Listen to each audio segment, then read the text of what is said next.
Meus irmãos, se você ler todo o Salmo 73, ele tem 28 versículos. Nós lemos os 4 últimos, 25, 26, 27 e o 28.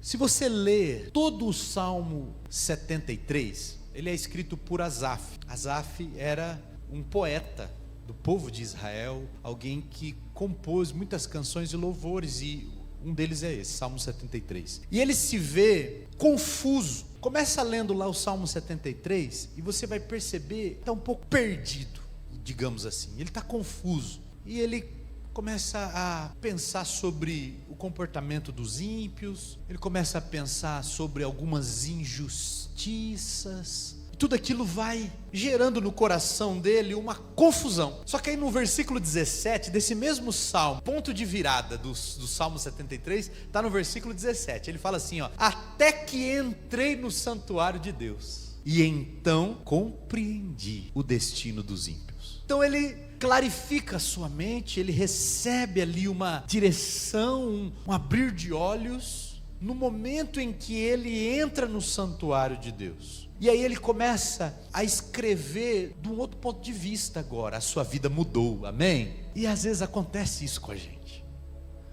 A gente tem uma percepção de uma realidade, mas de repente a gente tem contato com a presença de Deus. E entrar no santuário é isso, representa, não é só entrar no espaço físico, ele entra na presença de Deus. E aí a sua mente clarifica, a sua mente recebe luz. E aí ele começa a construir um pensamento nesse ponto de vista, até que ele chega no versículo 28, que é o último. Ele fala, mas para mim, bom é estar perto de Deus. Então ele percebe uma singularidade na presença de Deus. Ou seja, a presença de Deus é algo único. Versículo 25 fala isso. Tu és o único. Eu no meu coração percebo que sabe o que é bom? É estar perto do Senhor. É isso que o salmista está dizendo aqui. E amados, eu quero trazer junto com você, nesse ponto de vista, qual? Bom é estar perto de Deus. Quero sair do óbvio com você, sair do comum, do que a gente já está acostumado, e olhar lá para o filho pródigo. Lucas 15. Conhecemos a passagem do filho pródigo, mas não julgue ainda, calma. Olha o versículo de número 11 de Lucas 15. Lucas 15, 11. E Jesus continuou: um homem tinha 2 filhos. O mais novo disse a seu pai: pai, quero a minha parte da herança. Assim ele repartiu sua propriedade entre eles. Não muito tempo depois, o filho mais novo reuniu tudo que tinha e foi para uma região distante. E lá desperdiçou os seus bens vivendo irresponsavelmente. Terminamos o versículo 13. Amados, muitas coisas nós podemos julgar da atitude do filho pródigo como um comportamento ruim. Nós podemos entender que o comportamento dele de pedir a herança com o pai vivo ainda, como sendo uma coisa incomum, uma coisa errada. Podemos ver o fato dele ir para longe como uma postura também, um comportamento errado. Viver de forma desperdiçando. Ele desperdiçou os seus bens. O desperdício é uma coisa errada. E uma vida sem controle, uma vida irresponsável, dissoluta, desregrada. Tem muitos comportamentos desse menino que são condenáveis. Mas o que eu quero chamar a atenção de você nessa noite é que desperdiçar, todo mundo desperdiça. Talvez você seja alguém que dá tchau assim, ó. Conhece alguém que dá tchau assim? Que aqueles escorpiãozinhos amarelinhos moram no bolso dela e ela não põe a mão para nada? Conhece alguém assim? Se você não conhece alguém assim, sinal que você é assim. Mesmo os mais econômicos. Ah, pastor, eu não gosto de desperdício. Eu apago as luzes lá de casa. Eu tomo um banho. Aliás, no frio eu nem tomo banho, pastor. Tudo em nome da economia. Ah, mas eu sou econômico com as palavras.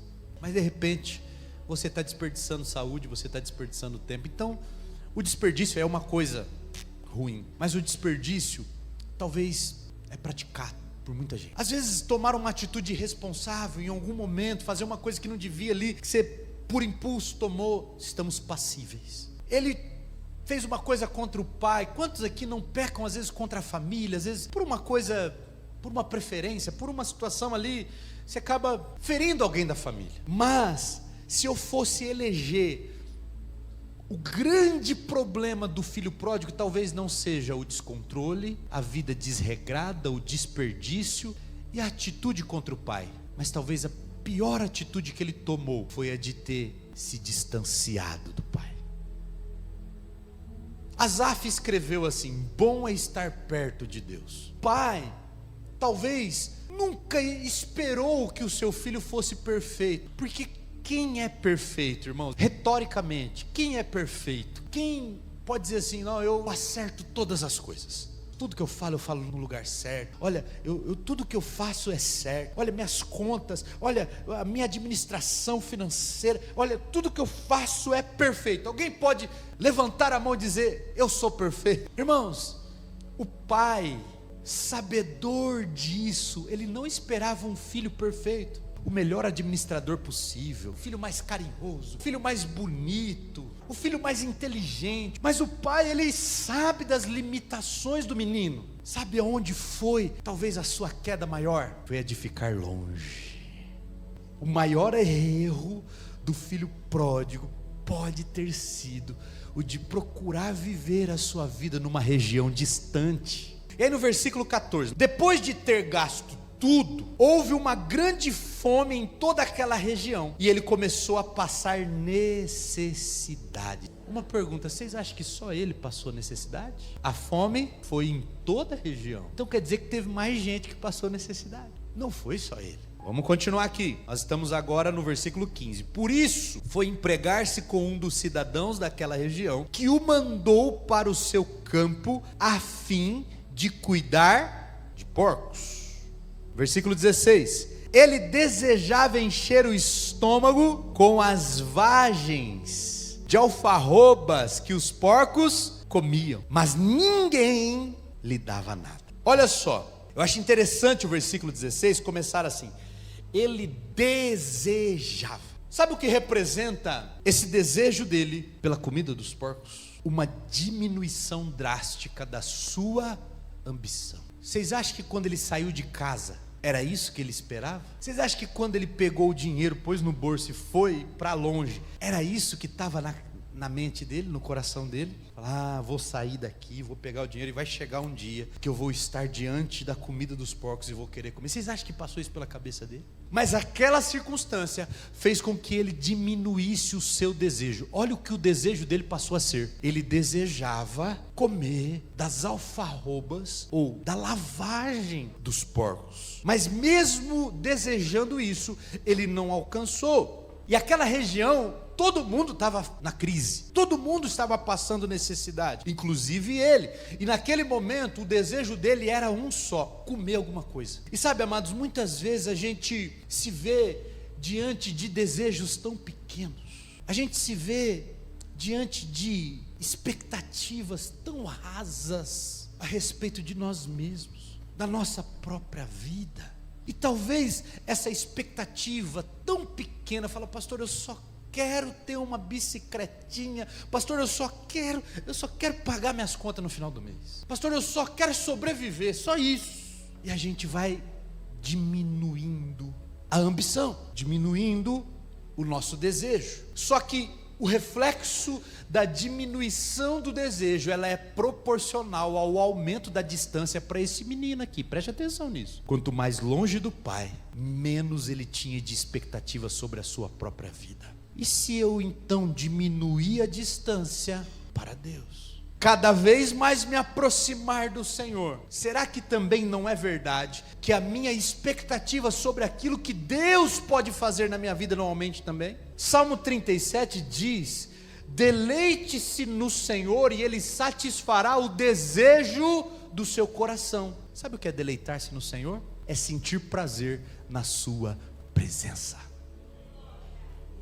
Sinal que eu estou perto, ou buscando estar perto. E como Asaf escreveu em 73 nos Salmos: bom é estar perto de Deus, porque a nossa percepção da vida muda, mas às vezes nós diminuímos o que desejamos, como esse menino diminuiu o que ele desejava. E aí no versículo de número 17, olha só, caindo em si ele disse: quantos empregados de meu pai têm comida de sobra e eu aqui morrendo de fome? Eu me porei a caminho e voltarei para o meu pai e lhe direi: pai, pequei contra o céu e contra ti, não sou mais digno de ser chamado teu filho, trata-me como um dos seus empregados.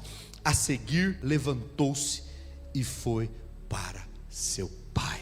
Esse jovem, ele fez um plano na sua cabeça e ele executou esse plano no versículo 20. O versículo 20 é a execução do que ele planejou do versículo 17, 18 e 19.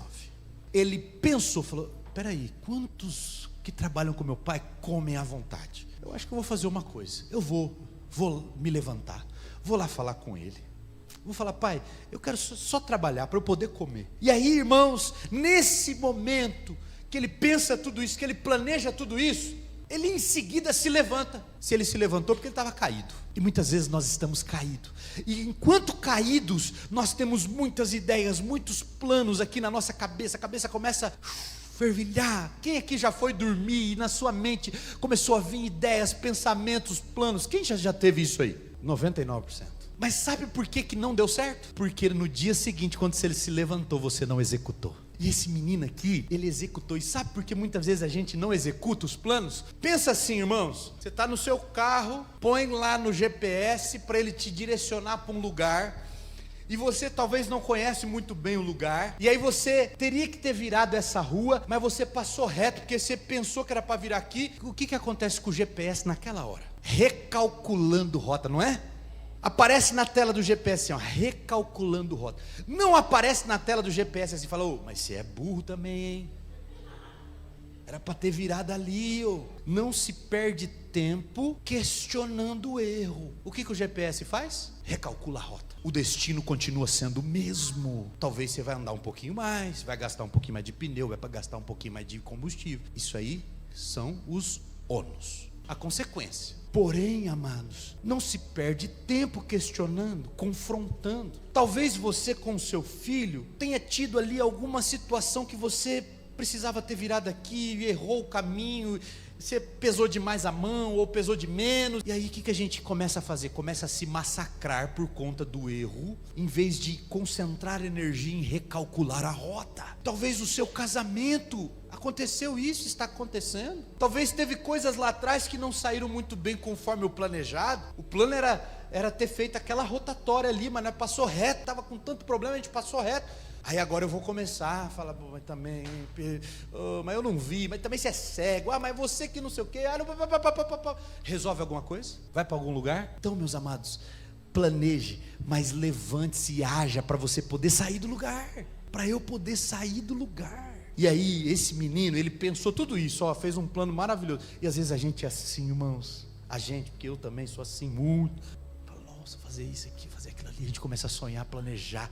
E tem uns até mais assim que pega um papel, uma caneta, anota, desenha. Aí às vezes o papel está lá dentro da gaveta, amarelado. E aí vem aquela frase: o lugar onde existe os maiores sonhadores muitas vezes estão dentro de uma tumba lá no cemitério, que não executaram o que planejaram, não conseguiram cumprir, fazer. Esse jovem planejou, fez um plano maravilhoso de ir falar com o pai, mas ele levantou no outro dia e foi falar, falou: eu vou lá. Versículo 20, a seguir levantou-se e foi para o seu pai. E aí no versículo 20 ao 24 nós já vamos concluir. Ele levantou, foi para o seu pai, e estando ainda longe, seu pai o viu e cheio de compaixão correu para o seu filho, o abraçou e o beijou.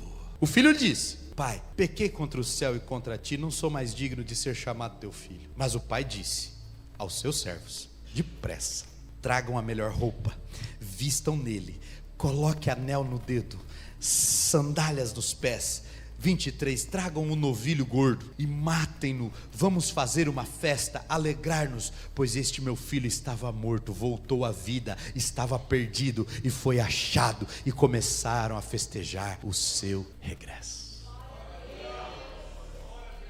A expectativa dele abaixou, foi lá embaixo, ele só queria comer, né? Mas a cada passo que ele dava em direção à casa do Pai, de volta, como disse o salmista, bom é estar perto de Deus. A cada passo que ele dava, o coração dele continuava querendo só comer. Pai, eu quero ser um dos trabalhadores. Mas quando o Pai o abraça, a sua expectativa é curada. O menino que só queria comer, agora tem anel no dedo de volta, roupa nova. A comida que ele queria era umas bolotinhas de porco. Veio um churrascão do novilho mais gordo que tinha na fazenda, separado para as melhores ocasiões. Roupa limpa. Talvez ele fez a barba também, tomou um belo de um banho. A expectativa era só comer. Mas aí, enquanto ele está na presença do Pai, vai aumentando, vai crescendo a percepção que nós temos da vida. Por quê? Porque é o Senhor. Ele foi visto mesmo longe, porque os olhos de Deus não saem de nós, às vezes até no momento que a gente se distancia. E o Pai viu ele de longe. O Pai deu a ele mais do que ele pediu, ele recebeu mais do que pediu. Por que isso? Porque ele estava perto do Pai. Perdido ele estava enquanto longe, mas enquanto perto do Pai, ele foi achado. Olha, escute isso aqui que eu vou dizer, ó. Esse menino, ele não perdeu tudo quando ele estava na frente do chiqueiro lá, querendo comer a comida do porco. Ele perdeu tudo quando ele começou a sair de perto do Pai. A fome ensinou aquele filho pródigo aquilo que a casa do Pai sempre tentou mostrar para ele. Fica aqui, filho. Fica aqui perto. Fica aqui do lado. Fica aqui próximo. Os desejos do seu coração vão ser alinhados. A percepção que você tem da vida vai ser alinhada. A nossa vida ganha sentido quando a gente está perto de Deus. E não é do meu ponto de vista, pastor, eu não estou sentindo Deus. Pastor, eu acho que Deus está longe de mim. Não é do meu ponto de vista, não é do seu ponto de vista, não é do que a gente sente, mas é do que a gente considera, prioriza. O que é que eu priorizo? O que é que você prioriza? O que vem antes quando você abre os olhos pela manhã? O que vem primeiro na tua mente? Quando você está em luta, qual é a primeira reação que você tem? Tudo isso vai dizer o quanto você está perto ou não de Deus. Talvez você está se sentindo assim, pastor, eu estou longe do Pai. Eu não estou sentindo Deus. Irmãos, não é sobre sentir. Mas como Jesus disse, buscar em primeiro lugar o reino de Deus, a sua justiça, e as demais coisas vos serão acrescentadas.